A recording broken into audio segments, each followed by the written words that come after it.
Assalamualaikum warahmatullahi wabarakatuh. Perkenalkan, nama saya Siti Raisa Jadia Rahimakusnadi dengan NIM 12330306060.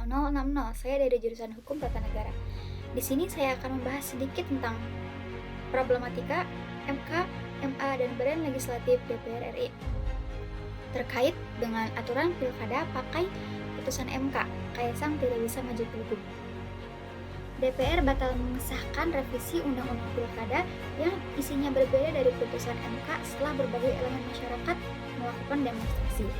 Putusan MK itu menegaskan syarat usia calon kepala daerah dihitung saat penetapan calon oleh KPU sehingga membuat Ketum PSI Kaisang Pangarep tak bisa maju dalam pemilihan gubernur. Sebagai informasi, kapan syarat usia calon kepala daerah dihitung ini menjadi polemik gara-gara MA mengubah pasal 4 ayat 1 huruf D PKPU nomor 9 tahun 2020. MA mengubah PKPU yang awalnya mengatur syarat usia calon kepala daerah dihitung saat penetapan paslon menjadi dihitung saat pelantikan calon terpilih. MA tidak mengubah syarat usia yang ada dalam Undang-Undang Pilkada karena kemudian pasal dalam undang-undang merupakan kewenangan MK. MA hanya mengubah aturan teknis yang dibuat KPU untuk proses pendaftaran calon. Persoalan kapan syarat usia ini dihitung kemudian digugat ke MK. Salah satunya diajukan oleh mahasiswa bernama Fahri Razi dan Antoni. Kedua pemohon itu menggugat pasal 7 ayat 2 huruf E Undang-Undang nomor 10 tahun 2016 tentang pilkada yang berisi berusia paling rendah 30 tahun untuk calon gubernur dan calon wakil gubernur, serta 25 tahun untuk calon bupati dan calon wakil bupati, serta calon wali kota dan calon wakil wali kota. Mereka meminta MK mengubah pasal berikut menjadi berusia paling rendah 30 tahun untuk calon gubernur dan wakil gubernur dan 25 tahun untuk calon bupati dan wakil bupati atau calon wali kota dan wakil wali kota terhitung sejak penetapan pasangan calon. Kemudian, dalam persidangan di gedung MK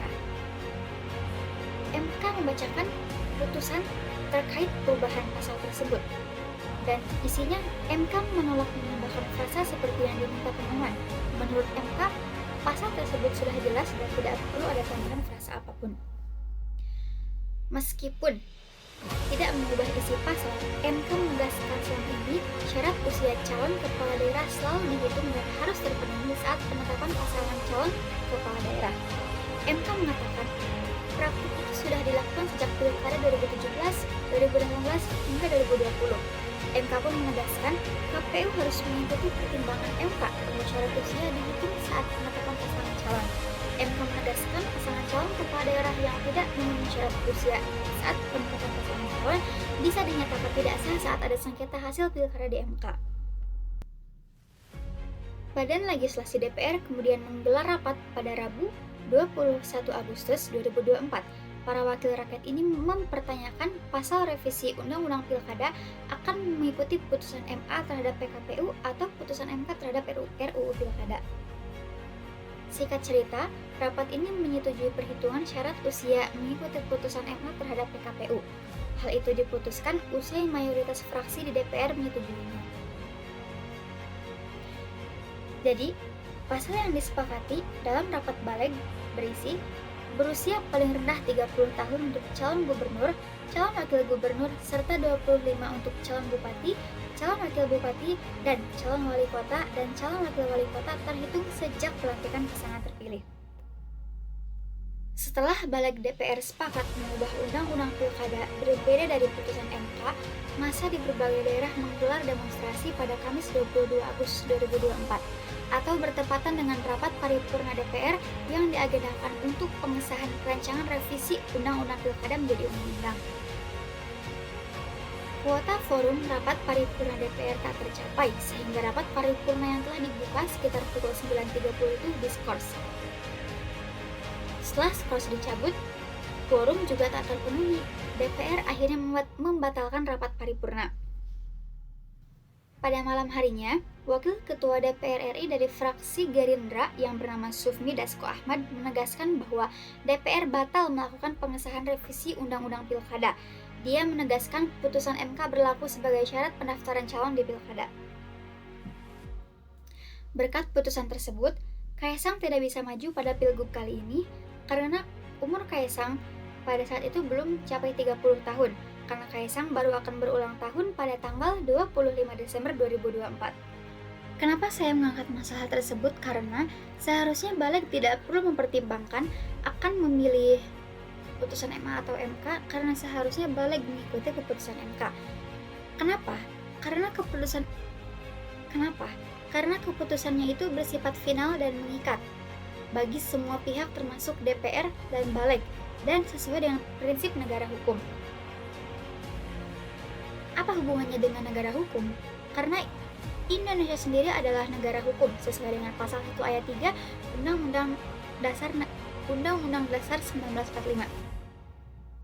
Salah satu ciri negara hukum adalah semua lembaga negara termasuk DPR dan balik tunduk pada hukum dan putusan lembaga peradilan termasuk MK. Jika mengabaikan putusan MK berarti melanggar prinsip negara hukum itu sendiri. Jadi, seharusnya sebagai lembaga legislatif yang memiliki tanggung jawab besar dalam penyusunan undang-undang, DPR termasuk badan legislasi seharusnya menjunjung tinggi supremasi konstitusi.